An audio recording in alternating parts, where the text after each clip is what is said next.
ukelo kaka ja Jubilee kabine no kelie minister for ICT mago biro e don't Jubilee all right kendo ne president de moloso go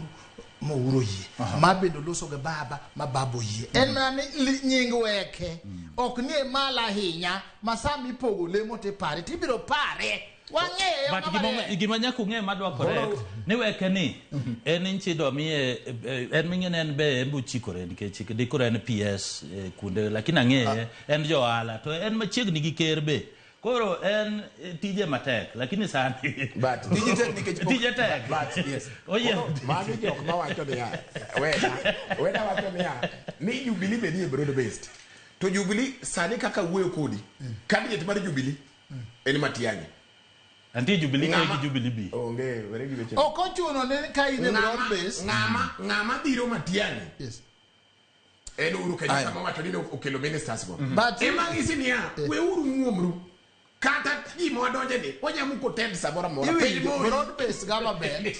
mokwongo ko wacho ni jogi loro party yes be ko wacho ni ok bi chungo candidate ko wacho ni ok ikre ne yiero owach mani sani ukelo ngane ge ngani wati mango watiyo kopo no kethore kate koreka to kethore aketa to kaka odi ma ipenjo mokwongo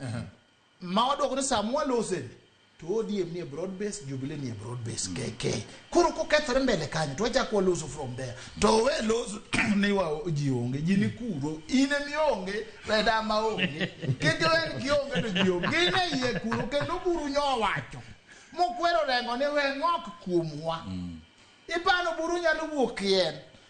to kanie be ni ODM